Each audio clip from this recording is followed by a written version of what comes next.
Welcome, everybody, to Sustainability Consultant Network, or SCN's first webinar event for 2025. We're really glad that you could come to this. I'm going to start with the land acknowledgement. We acknowledge that the land we are living on is the traditional territory of many nations and is now home to many diverse First Nations, Inuit, and Métis peoples. We acknowledge that the earth is sacred and that we all belong to it. Our work is to treat the land, water, air, and all living creatures with care, respect, and kindness, and to protect what we have for generations to come.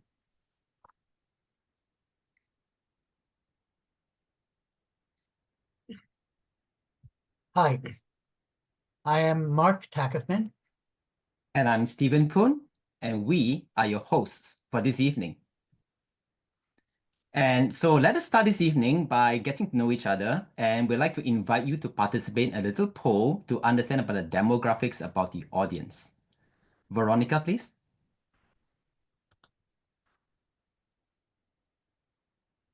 So there are just two questions. If you can just take a moment to answer it. Thank you.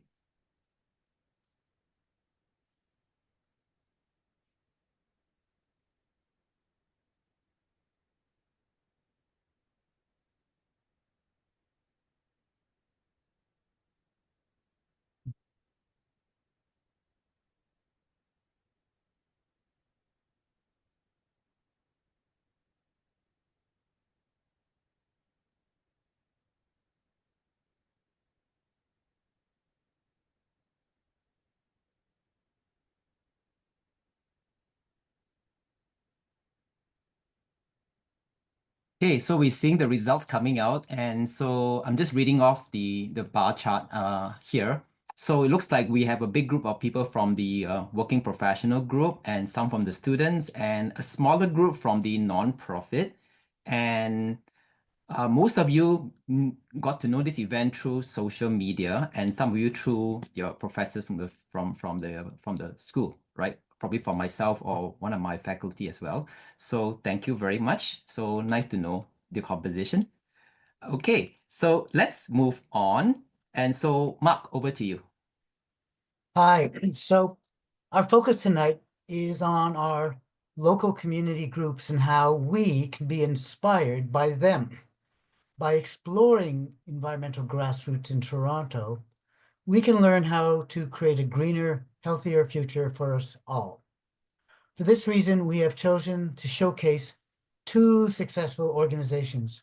Both are volunteer organizations, but they have different engagement models. So the two organizations that Mark was referring to are Green Neighbors Network and Scarborough Environmental Association. And so let me just give a short introduction about them. The Green Neighbors Network of Toronto, or GNN, is a grassroots community network of people and groups helping to make neighborhoods across the city of Toronto and GTA greener, healthier, and more sustainable. Scarborough Environmental Association, or SEA, runs a wide range of events to serve local communities while educating participants about climate-friendly policies. SEA recently won the GNN Green Hearts Award for 2025. Congratulations. So now that we're talking a little bit more about the volunteer organizations, we're going to now do a second poll if you could help us participate. And this is to better understand about your volunteering experience. So again, Veronica, please. So just two questions about whether you do volunteer and what made you volunteer.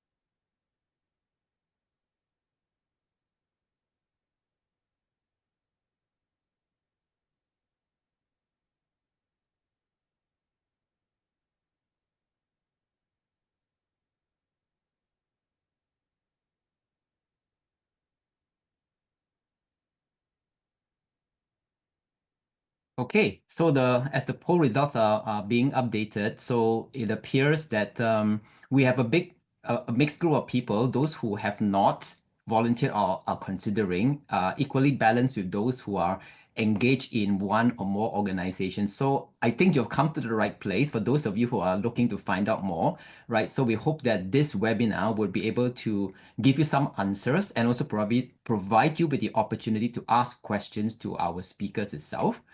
And also the second question about like, why would you like to volunteer? The majority is about making a difference, which is like fantastic, right? This is really, I would say the best reason why people want to join the nonprofits. So thank you very much for that. So let us move on to talk about ourselves. So over to you, Mark. Oh, hold on. Okay, yeah, that was good. We learned a little bit about you, and we're just going to do a little bit about ourselves, not take up too much time. I have been with SCN for most of the 9 years it has been around. I'm an organizational development advisor, having worked with nonprofits all over the world. And now I also volunteer with the Toronto Nature Stewards. I hope you know about them. And for myself, my journey with SCN started in 2016 as a participant, and I was moved to serve in a bigger way in the leadership roles from 2020.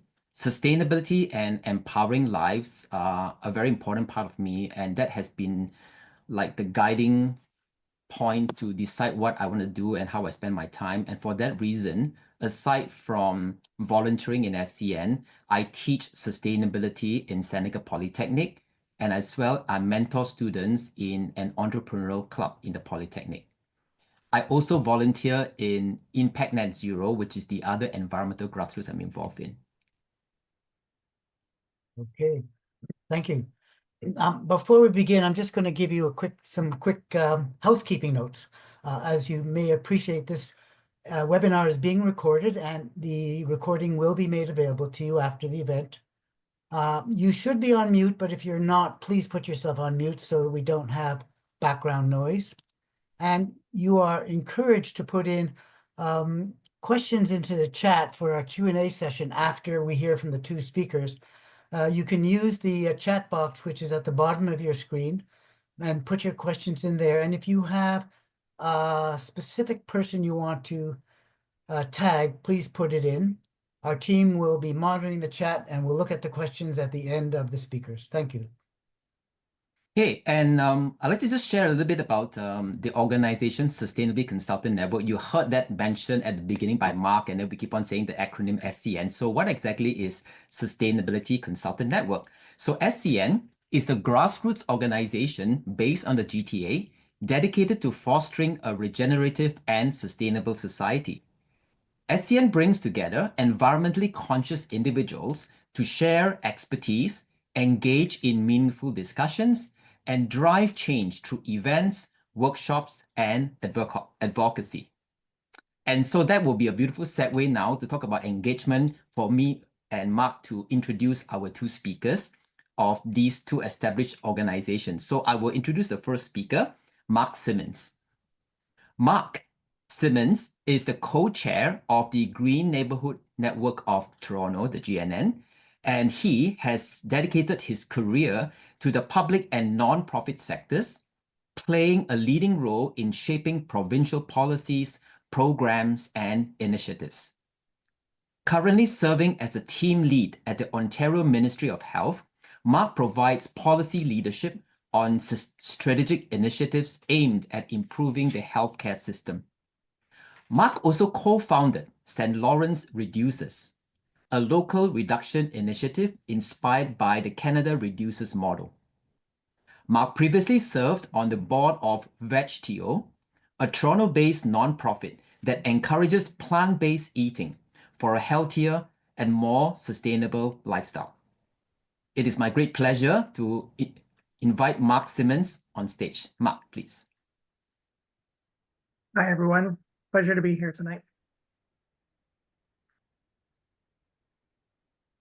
So I want to introduce all of you to GNN, and I've got a short deck here to walk you through, but I will not take up too much of the attention because I want to make sure we have ample time for our second speaker. So thank you so much to the Sustainability Consultant Network for inviting us here tonight. Really appreciate the opportunity to speak to people.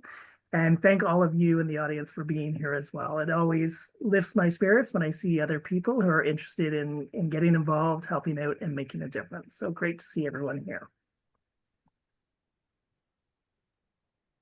So you've heard a little bit about GNN already. I'll recount a little bit of it and then talk more about what it is we do, who we are, and how you can get involved. So as mentioned, GNN is a grassroots community network of both people and groups that are working together to help make neighborhoods greener, healthier, and more sustainable. Specifically, we have over 60 groups involved in the network and over 1,000 individuals. And those are people from across the GTA and all aligned with the common goal, as mentioned, of making GTA greener, healthier, more sustainable. You'll hear that a lot tonight. We also understand that we have a personal role in that. And so we really are trying to bring together that global view with a local view. So the environmental challenges we face are many, as you know, and there's no shortage of different ways for people to get involved. GNN really values and recognizes the importance of local action, and we firmly believe that individuals can make a difference. We also believe in the importance of working together to address issues that we're most passionate about, and we try and have a little fun while we're at it. So we just wanted to share our vision and mission with you and unpack it a little bit so you get a better sense of what it is we do and what we're trying to achieve. So really, we want to make Toronto an exemplar for other cities. A lot of really important climate action is happening at the municipal level, and the city of Toronto is a really great example of a city trying to take a leadership role, setting ambitious targets and working to address them. So happy to be in a city that is actively trying to take action to address climate change. And we see ourselves as working alongside them and complementing their work, but filling in areas that they cannot focus on because of the breadth of their work and because of the nature of government. So we envision a fully sustainable city, and that includes our emissions, our waste, and our ecosystems. But primarily, we want a city where people feel connected to nature and are in balance with it. Because when you have that connection and that feeling of balance, you're more motivated to make sustainable choices and to fight to keep the city healthy and green. So we're working to do that by connecting the many great grassroots groups that are already working to make the city a greener place. There are a lot of them out there already. You'll hear about another example tonight. But as mentioned, we have over 60 in our group, and we know there are many more out there waiting to be found by us. We help to promote the great work that they do and amplify their voice and make sure that others are aware of the work, the impact it's having, and how to get involved with them. And we provide supports where we can to lift them up and to amplify, as mentioned, the work, and also to amplify the people and make sure they feel seen, recognized, and appreciated. We also connect new volunteers with those groups, and we help new groups to get started as well. So as I've mentioned, there are many ways you can get involved in making the community greener, healthier, but I'm sure you could add many others to the list. So really, we don't try and limit what we consider a green line with the values and the mission of GNN in trying to make, again, greener, healthier, and more sustainable Toronto. Anything that falls under the umbrella is a welcome part of the network, and we are always looking to expand our scope and to include other ways of thinking and other viewpoints in the work that we do. So primarily our focus is on reducing emission, which obviously is a very important and very big aspect of climate action, but certainly not the only aspect. So we also look at things like protecting biodiversity. A healthy biodiverse ecosystem is a good sign of a healthy environment and goes hand in hand with addressing some of the climate challenges we face. We also want to improve our green spaces, again, to help people feel more connected within the city. We work to reduce waste, and whether that's through repair or just getting people to make more sustainable choices, and focusing on climate resiliency as well. We know that climate change is and will continue to happen, and helping the city to be more prepared for that and better able to weather, so to speak, those impacts. And finally, we also advocate for political action. We are we don't prefer any one particular political point of view, as long as they're focused on making the environment healthier. But we do advocate for political action at the local level with MPs, MPPs, and community councillors at the city level. So all of this work goes together to help make our environment healthier, more livable, and it gives an opportunity for people to get involved in a way that's a little more tangible for them. It's something that they can work on with their neighbors, they can work on in their communities, and they can see a real difference in the effort that they put in, which can sometimes be a challenge when you're trying to address climate at the national or international levels. So we find that working locally helps people to see the benefits, as I mentioned, but it also allows us an opportunity to highlight those benefits, and it kind of helps to encourage people by seeing the difference that can be made to get involved and try and make a difference themselves. So it really is a great model, I think, of helping to show people that really they have the power as individuals to make even small changes, but those small changes can have roots to changes in other communities or other municipalities, as the case may be. And that can be anything from planting trees or convincing their local MP to take action on a specific issue. So there are several ways you can get involved with GNN.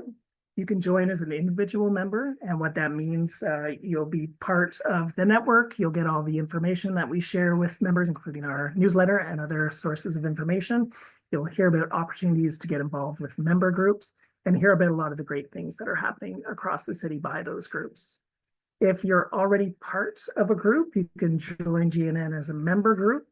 And really, as I mentioned, it's a great opportunity to showcase the work that you're doing to other groups, to the general public, and to stakeholders, including the city, who may be interested in partnering with you or amplifying the work that you do. And finally, you can become a GNN volunteer. And what that means is working directly with the network on some of the things that we specifically do, which include things like hosting events like the annual Eco Fair in Toronto, and also to help with outreach, to advertise what GNN does and the member groups do to people who may be interested in volunteering or supporting in other ways. And volunteering with GNN really gives you access to the full scope of the work that the member groups do, and gives you an opportunity to see what's happening out there. And I think I personally find it to be very reassuring to know just how much work is happening by so many dedicated people to make Toronto and the broader community more green, more healthy, more sustainable. And that passion is really what drives GNN and our volunteer members as well. There are two other opportunities that you might be interested in. So we do have a few special interest teams. These are groups that are focused on very specific issues, and they're looking for specific expertise to help them to advance those specific causes.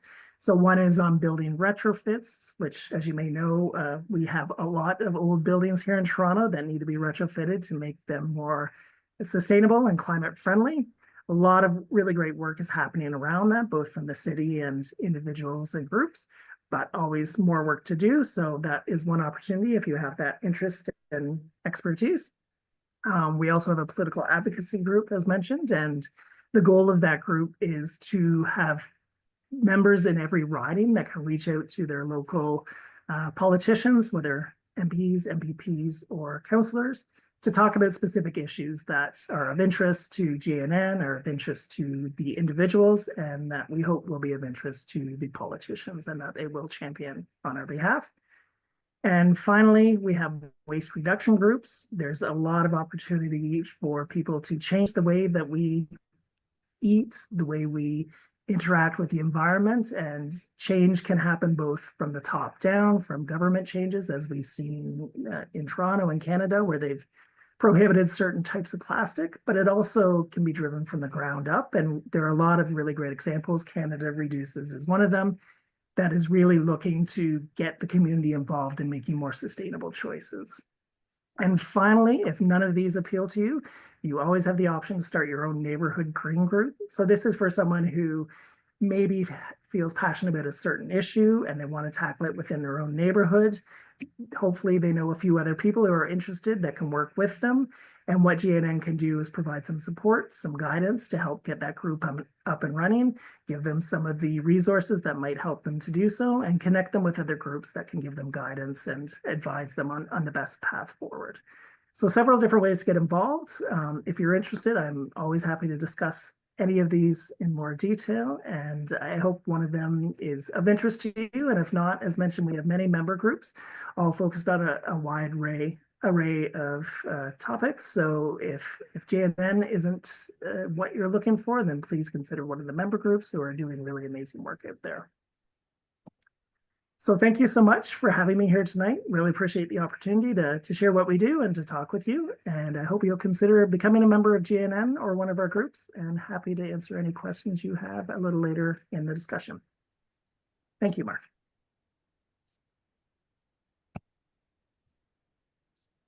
Well, I should point out, Mr. Simmons, that SCN is a member of Green Neighbors, and I've attended many of your events and socials. And for people listening, if you just want to have a good time, GNN is the place to be, and you meet incredibly wonderful people.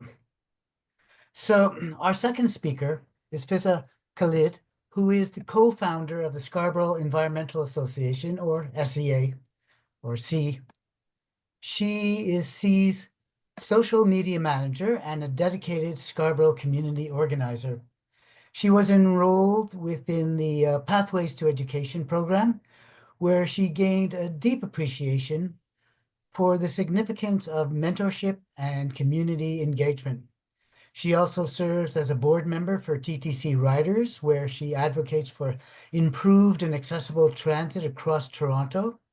That's quite a challenge. Additionally, she is a volunteer lead within Progress Toronto, focusing on affordable housing campaigns, and I'm sure she does a lot more. Fiza, the screen that is yours. Hi everyone. I'm just gonna share my screen. Okay.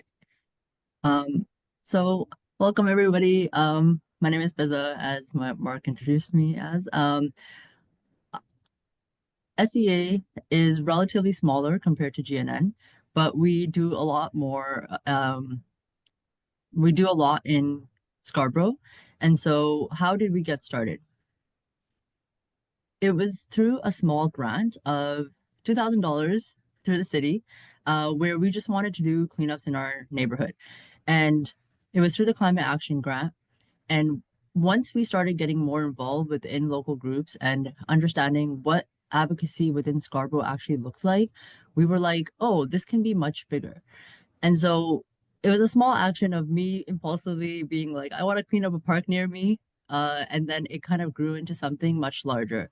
And so this is kind of the best part about advocacy, where you can start off by just showing up and then it can grow into something so much bigger. And so something about us is that we are a grassroots organization looking to, I just want to confirm, is my screen sharing? Yes, right? Okay, we're good. We're a grassroots organization looking to build a network of community leaders for the purpose of activating groups on a neighborhood by neighborhood basis against the threat of climate change. And that's a huge, lofty goal, but we understand that environmentalism is a very broad scope. And so it can be very hard to kind of pinpoint what we are really care about, because again, people are disengaged. Some person who is, wants to advocate for the environment would care more about density, so affordable housing or better transit, or even just having public spaces for their kids. And so because environmentalism as a form of advocacy is so broad, it can be hard to organize. And this is a problem that we face, right? So we find that people who are more likely to be isolated. So I think Toronto was based, I think 2024, it was considered one of the loneliest places with 37% of people who felt lonely more than 3 times a week, 47% of people who felt like they didn't want to or couldn't talk to their neighbors. So we see social isolation as a huge reason of why people are not engaged, why people don't vote, and that is a huge problem that we try to focus on. And so a lot of our events are we try to be very inclusive. So we ensure that there is accessibility needs, as well as a very broad range of events. And I'll talk more about that later. But we try to be represented in a geographical basis, so that when we are advocating for certain policy changes, we are ensuring that we're doing it within that localized area, because it can feel very daunting, especially with everything that is going on, that I can't make a difference because so and so is in charge and he doesn't even care or whatnot. But when you are making change, local change is very powerful because you can see it change your day-to-day life. So for example, if transit is better, you're getting to work faster, you're more likely to go out because transit's not down again, right? And so this is something that we are trying to focus on. And what we're finding is that our theory of change has developed over time, where we want to make sure that we are promoting and empowering newer advocates, activists, or even someone who's just very new to this, and empowering them with the skill set and shared resources that we provide to run their own events, or even having that support with SCA. So we're trying to create mini networks by running events in localized communities and with existing members within that community, by building trust. And also through building trust, we're able to create influence. For example, we had a couple events where we had a ridiculously large Valentine's Day card for Michael Thompson because we wanted him to vote yes for the busway, and we worked with TTC riders for that. So a lot of the people that did come, they were not aware of, one, the RT being shut down, how it's going to affect their day-to-day, because people are so disengaged with politics, because again, the barrier to entry is relatively hard. Let's be honest, right? They make it confusing for a purpose. And what we try to do is we try to push policy-based decisions that are going to affect that particular community. And when we are advocating and we are running events, we say, oh, there's actually this is happening, and if you want to contact your city councilor or so and so, you can do that. And so that is something that we try to work with city councilors, but also we want to make sure that the individuals within that community feel empowered and feel like they have a form of like responsibility in their writing, right? Because again, if you don't feel empowered, you're less likely to take that action. You're less likely to even consider, oh, how is this going to affect my neighbor? How is this going to affect me? So that level of civil engagement will create some form of, this is my place. I belong here, right? And you are more likely to vote because of that. And so the municipal election, I believe it was like, someone can correct me, I think it was like 39 people came out to vote. Like that was a voter turnout, which is like abysmally low, and it's like kind of sad. But again, we are facing an epidemic of social isolation, and how we try to at SCA try to kind of combat that is by creating connections and trying to maintain those connections. So something like, what does a connection look like? It can be as simple as going to an event or just showing up, right? Showing up is the biggest step. And I think that is the most important step, because that will get you introduced into what is even possible. Understanding your capacity of what am I willing to do, one for myself and one for others, right? So understanding your capacity on that end, but also becoming the, like, for example, people rely on SEA for certain, like, oh, we're showing you like bipartisan election reviews or voting cards from other bipartisan NGOs, right? And so they will essentially trust us because they had that connection. So we want to make sure that you are also building those connections within your neighborhood. And it can be as simple as just having a conversation, saying, "Did you hear about this? Did you hear about this change?" And having that like level of kind of empathy, connection towards other people. Or it can look like um, coordinating over social media and working towards an overarching goal, such as getting a speed bump installed in your community. And those are, again, the level of engagement can be very different and it can look very different. So at SCA, what we try to do is when people are interested in, for example, creating a cleanup within their community, we will provide them the resources, but also the social media, advertising, all of that, you know, to get started, to kind of have that level of how do I even do this? Seems overwhelming. We will guide them through it to kind of ensure that they become community leaders within their localized area. And so that's really the important part, is that we want to try to empower, regardless of your age, regardless of like your capacity, ensuring that if you need resources, we will kind of help you through that. So some of our events, we have a monthly repair cafe, and this is really good where we kind of, you bring in your old items, we can repair it for free. And this is a cool part where high school students will be like, oh, I actually want to learn how to, you know, repair. And so we'll get them engaged into mentoring a person who is experienced, and they'll learn how to repair.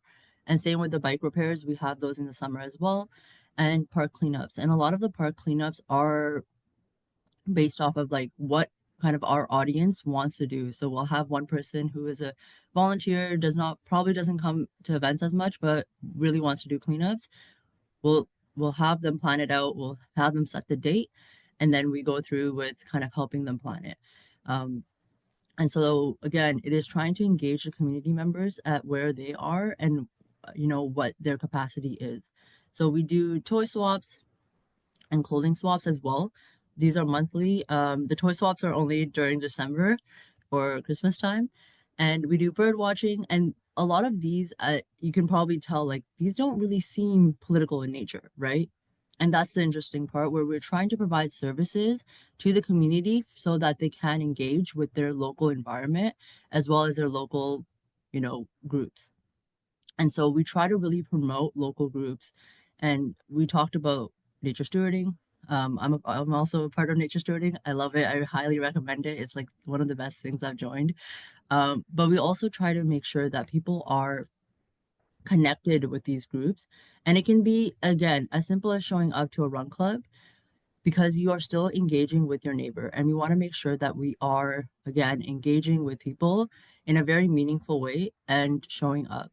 And it can be as simple as just joining a group, but we can also, there's all these groups on here. We have a local groups map as well, that can teach you how to join, what your local group is, where your local nature stewarding group is. We'll send that in the resources after, or you could even run your own events. So if you're interested in painting in the park, you know, we can connect you to groups that will do that for you. And you can kind of help lead that as well. And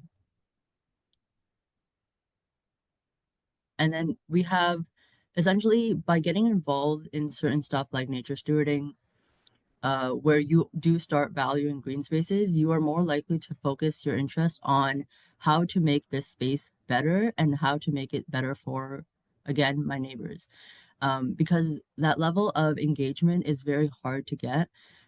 Even myself, like I was like, I don't like talking to people, but you know, through talking to people, through understanding how people work and um, how people view the world, you're able to kind of broaden your understanding of the like how people are existing in this, you know, Scarborough or in this community, and how to kind of make it better for yourself. Because you know what's best for your community. And I think getting involved within your community is the best way to advocate for it. So we have shared resources as well. So like GNN, we also provide a lot of resources for the groups that we work with, but also when we are empowering, newer community leaders.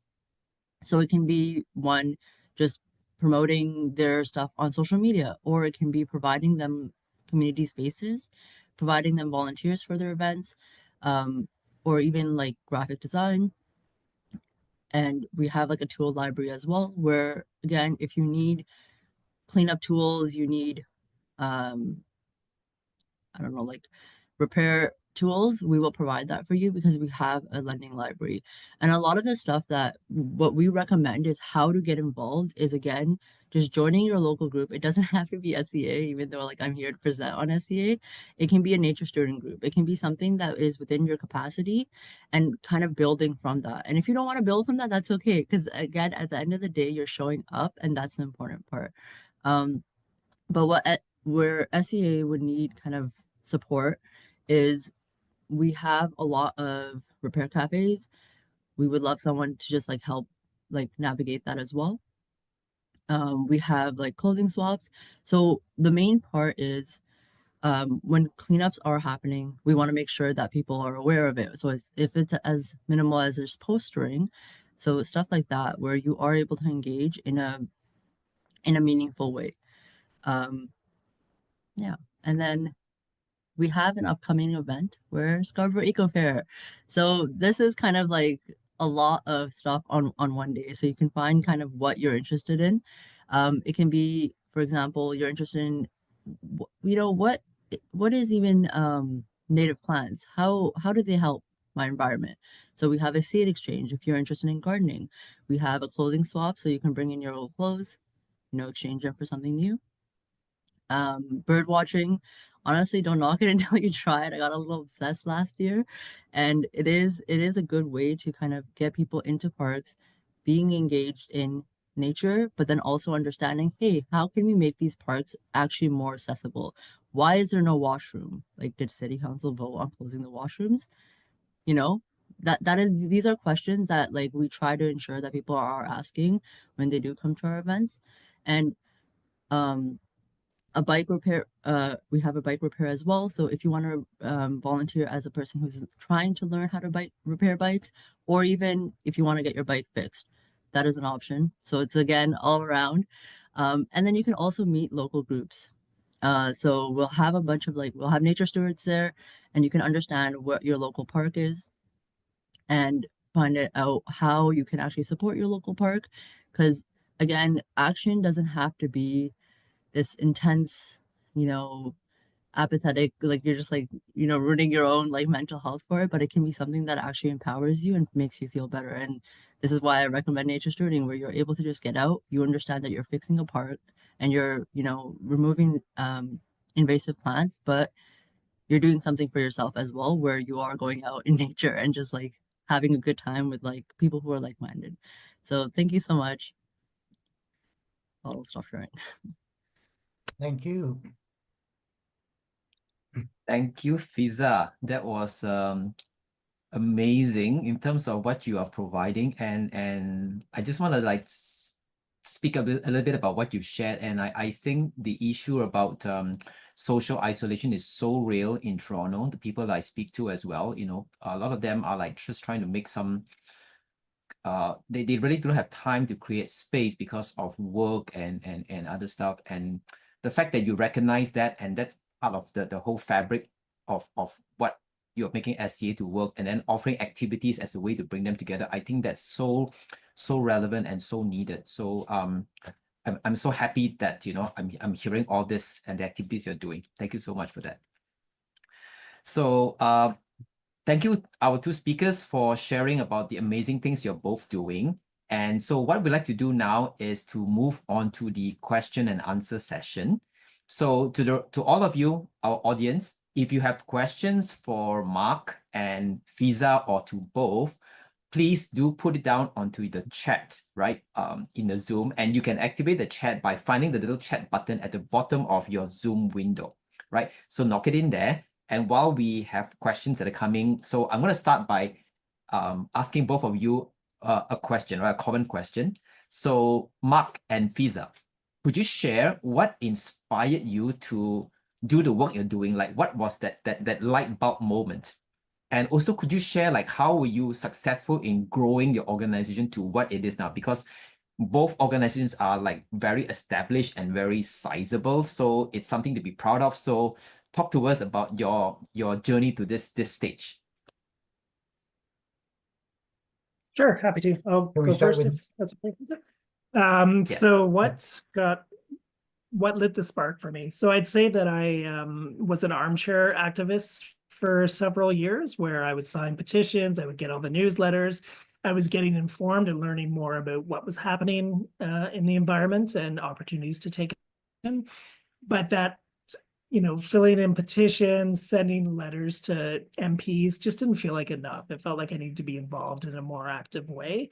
And that was the piece that was missing. And I tried a few different organizations, volunteering with them, and found that the missing piece there was the work that I need to do. I need to feel like it was having real impact. And it can be really hard to address some of the big challenges that we face, like big oil and, climate change and government indecision and inaction on these things. It can be really hard to tackle that from a grassroots level. We have a lot of amazing not-for-profits out there that are focused very much on that, and absolutely believe in supporting them. But I realized that there was a bit of an opportunity for me to get involved in a way where I could see direct results and feel more like my work was having an impact.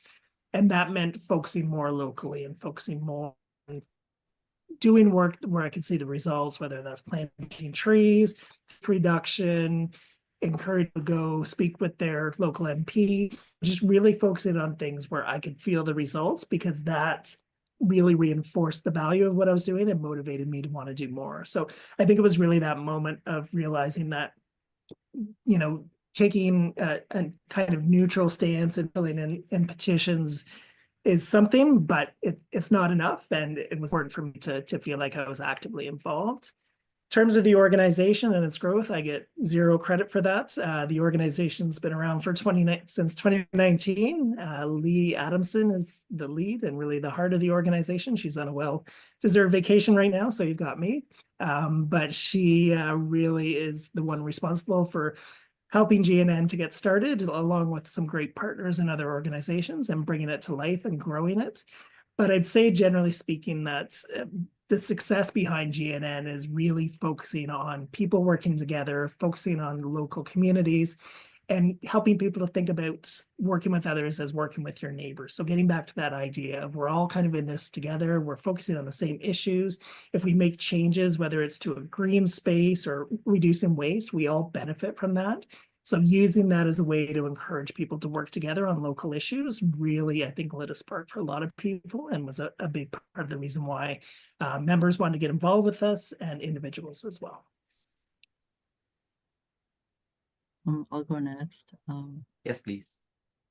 So what inspired me to do the work is I was always pretty political, but again, I focused on the big picture. So, oh my God, there's this like war number 1 happening, war number 2 happening.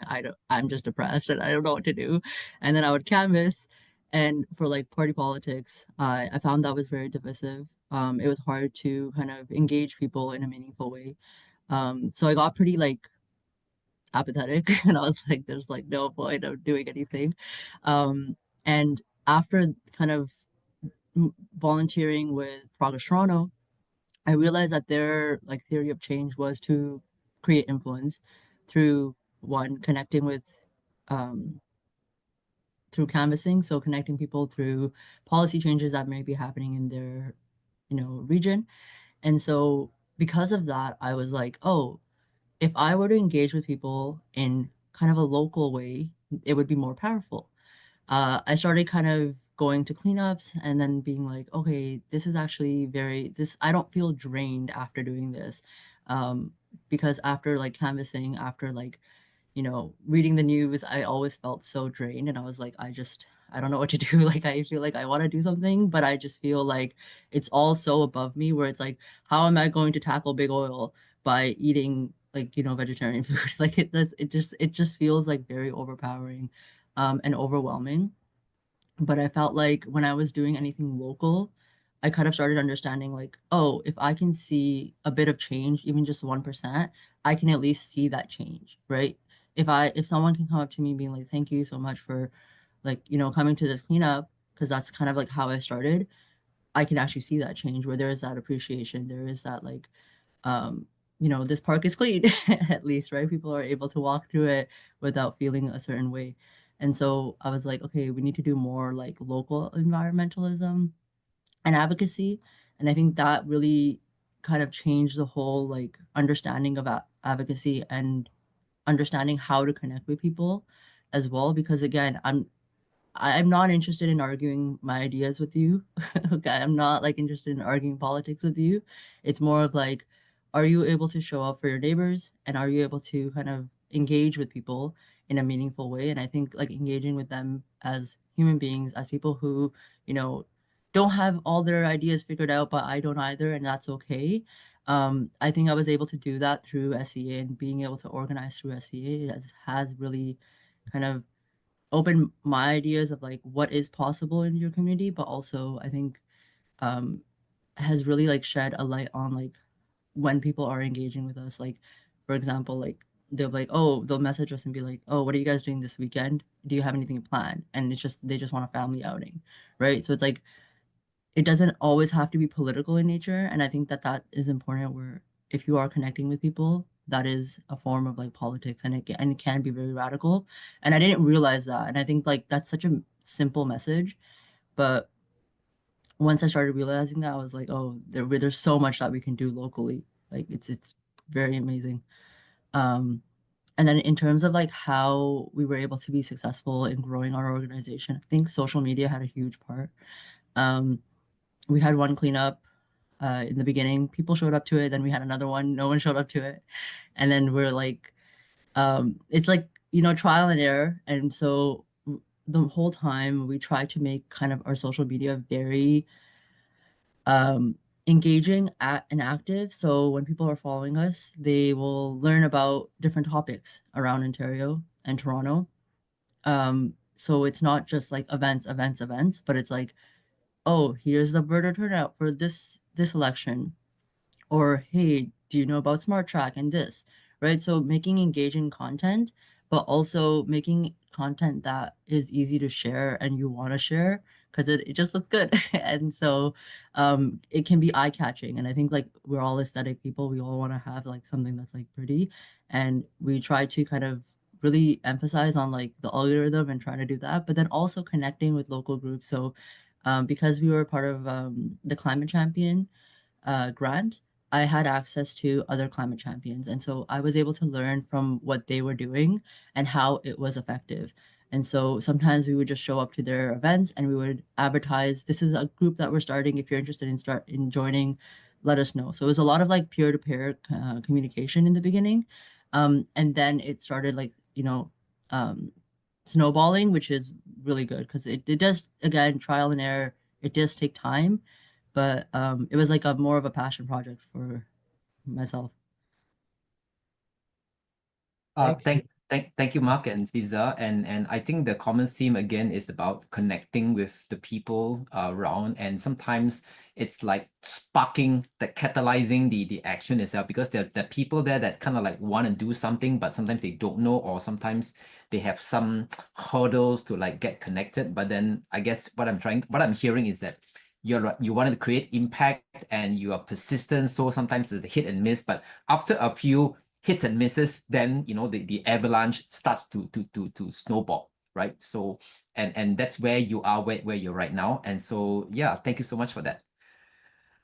So yeah, we have a question from the audience, and so this question is directed to Fiza, and it goes like this: how does one participate in the bike repair? Do you need to first learn how to do it? Yeah, so you don't need to learn. This is the same with repair cafes as well. So those are monthly. You don't need to know anything. You can just message us on Instagram saying, I'm interested in learning how to repair bikes. And so what you'll be paired up with an expert who will kind of walk you through it. So they'll make you do like certain things and teach you while you're fixing bikes.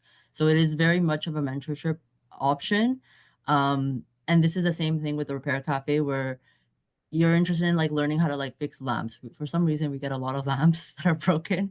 And so, or like, we want to make sure that you kind of have that skill set so that you are able to come in the future and come in without being mentored.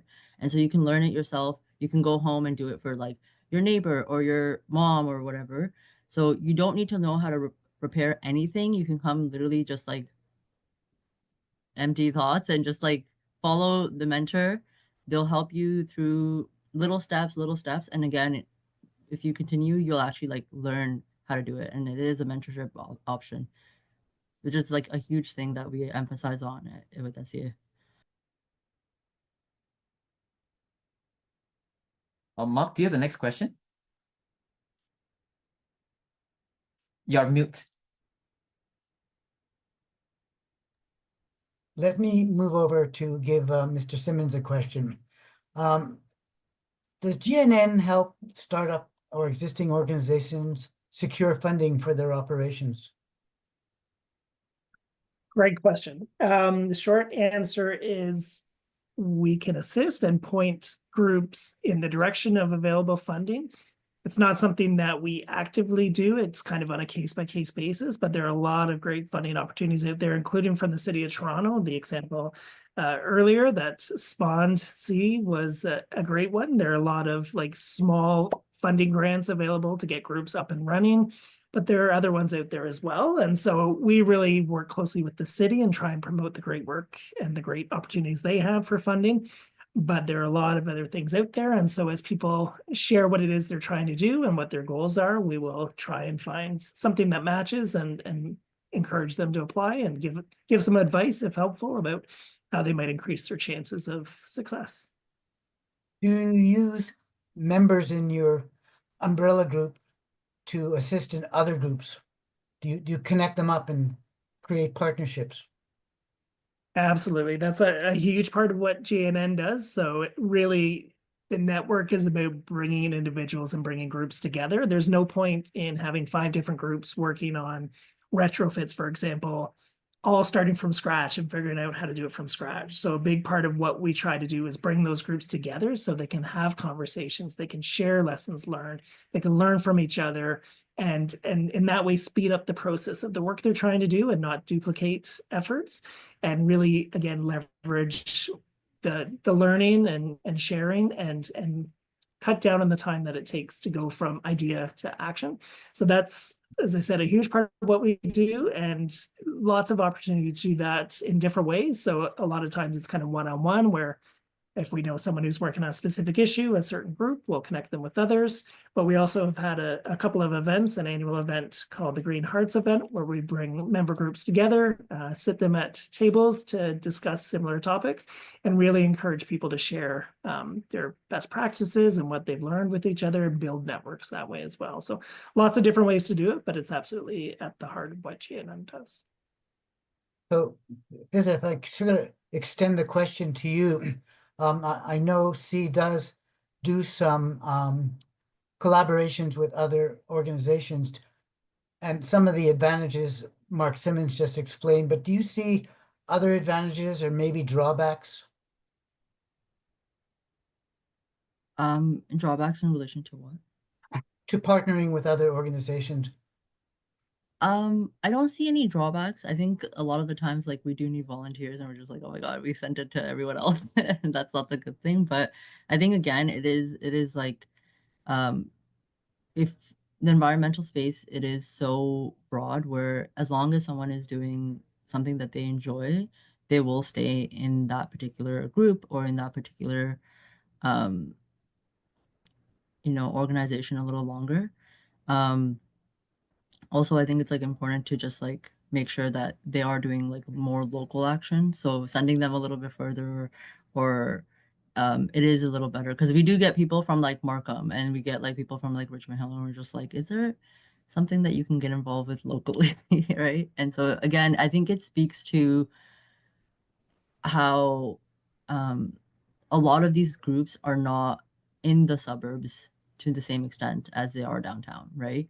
And I think that might be an issue in of itself where, for example, like when we started SEA, we're just like, there's nothing in Scarborough.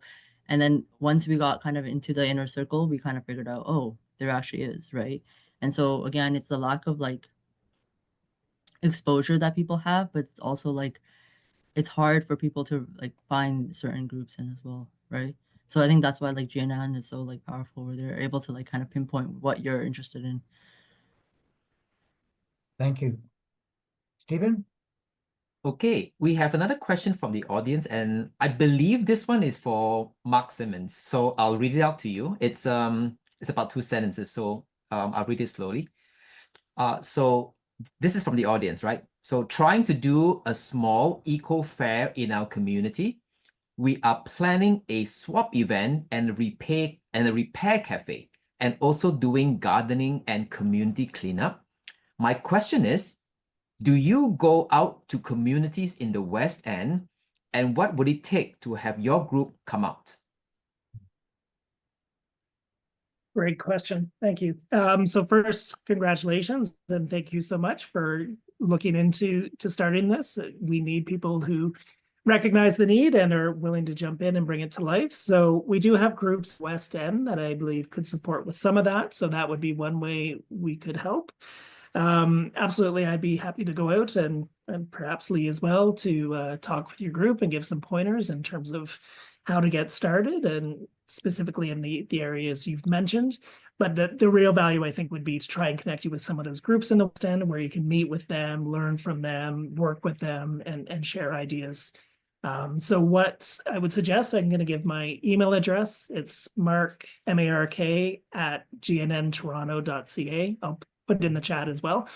Please reach out to me, remind me of your question, and I will find the groups that might best be able to help. And also we can talk about us coming out and meeting with your group.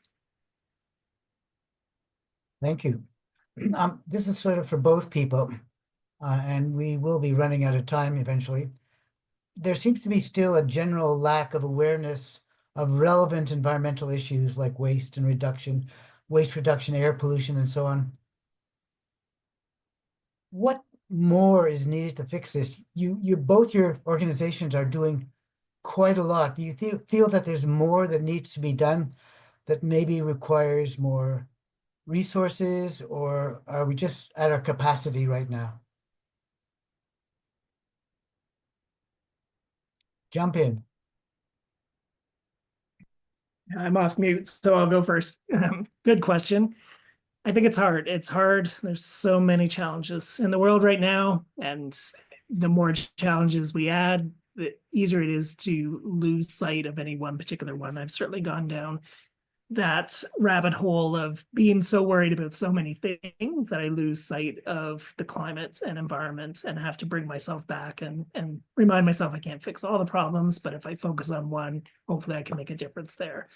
And I think it's kind of human nature that when you feel overwhelmed by all these challenges, it's easier to just tune it out sometimes than to really think, okay, what can I do here? What realistically would make a difference? But what I would suggest and what I've learned is that the best antidote to these feelings of anxiety, of helplessness, is really taking action. And whether it's small action, bigger action, whatever action means the most to you and you feel passionate about and feel like you could sustain over a period of time, that is the best way to start feeling better about where things are at. And so I think it's encouraging others by example to get involved, to show what you're doing and talk to your friends and family and say, I'm doing a cleanup this weekend, or I'm helping to fix bikes. And, some people may not connect that with big oil and temperatures rising and sea levels. But if you think about what a world needs to look like in 50 years, we're not going to have throwaway Starbucks cups. We're not going to be having cars spewing out emissions, right? The world has to change in so many fundamental ways, and we all can play a part in that change. And so that's what I would encourage people to think about and just get involved. Find some way where you feel comfortable and you feel excited to make a difference, and let that be the example for those around you. Great advice. Fizza, would you like to add to that? Yeah, no, I completely agree. I feel like it's again, showing up is the hardest part. Understanding what is available around you. We'll send out a resource after about like local groups in your area. And so it's a map to figure out where you can get involved. but or if not, you can contact Mark. It is overwhelming, and I think that again, we just need to be a little easier on ourselves and just be like, at least there's something that I can do. And if it's not just like organize a cleanup or go to a cleanup or go to even like a run club, that's good for me and, my mental health. It can be made simple if you are getting involved. And I think that that is the main part where peer-to-peer like communication and peer-to-peer like involvement is so important because again, we connect through emotions, we connect through how certain things make us feel. And so this level of like radicalization, this level of like loneliness, it can make people feel some sort of worse, right? And so we want to make sure that you are engaging, you are, kind of sorry, I just looked at the chat. You are engaging and you are kind of doing what is best for you. And then I think like the rest can just snowball. Cause like again, what feels right, if you feel overwhelmed by something, do it a couple times. If it's like doesn't change your approach. And I think that the thing is there are so many available groups, there are so many available like what's it called? Like city resources, but it just there's the level of guidance is kind of needed for most people. And again, that's where SEA and GNN comes in. And so if you ever want to like have a conversation about it, let us know. Thank you. Thank you. Stephen? So yeah, so I saw another question coming up here, and I'm also mindful of the time, so maybe perhaps this could be our last question, and then we will move on to the next segment. So if you still have questions, what I'm suggesting is that you have the email addresses of our two speakers. You can also reach out to them. And as most events, we usually don't have enough time to answer the questions, but this is really a happy problem. Okay, so the question I have here is actually for Fiza, and it goes like this. How can we get assistance from your group for our repair cafe? Yeah. So again, peer-to-peer, connections, this is what I mean, so powerful. We actually don't even like the way that we got started with our repair cafes was through Repair TO. So if you contact them directly, or if you want their information, you can reach out to the email that I have in the chat. We will connect you with repairers, and they have them all around the city. There's probably a repair cafe that is in your riding, because they again are everywhere. I don't. You said East End, but I'm not sure where, or maybe you said West End. No, you said West End. Yeah, so I'm not sure where, but they will have they have it all around Toronto, and so reach out to Repair TO. They will help you. Okay, thank you very much. And so I think we'll just have to move on to the next segment. So thank you again, Fiza, and thank you, Mark Simmons, for this. So Mark T, over to you. So also, I want to say thank you that you shared a lot of great information. But finally, we have the pleasure of inviting Charlotte McDevitt, the co-executive director of SCN, to give her closing remarks. Charlotte, are you there? I am here. Can you see me? Hear me? I hear you. And you can't. You can see me. Hi. Evening, everyone. I would just like to say thank you to everyone for attending, and thank you to our speakers, Mark and Fizzer. I know certainly I've been left feeling sort of inspired, and you've reminded me about the power of each one of us have, really. And I think it's based on just caring, first of all, showing up, connecting, and empowering ourselves, and by that empowering those around us. So I just want to say thank you. Thank you for sharing your knowledge and experience with us tonight. And also to our SCN team, who also just as individuals, just everyone just doing what they can. And that's so powerful. So thank you. Thank you, Charlotte. We've come to the end of today's webinar. We hope sincerely that you got some good and actionable takeaways. We'd love to hear from you in the future. Stephen? And so on behalf of SCN, Mark T and I would like to express our heartfelt thanks to our two speakers, Mark Simmons and Fiza Khalid.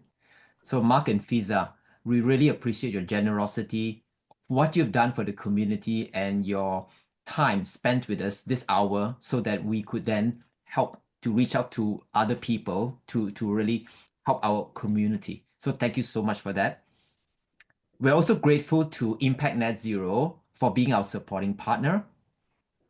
And most of all, thank you to all of you, our audience, for spending this evening with us, for believing in SCN that that through us we can together work together to make a difference and to help all of us, because we all live in the same planet. We live in this little place called Toronto, and we want to make it better and greener. Thank you so much.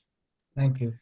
And so we've come to the end of the session. So I would just ask all of you to just hang on a minute after we say our goodbyes, because I'm going to flash a final slide with the QR codes that will link you to the organizations GNN, SCA, as well as ourselves, SCN. So thank you very much.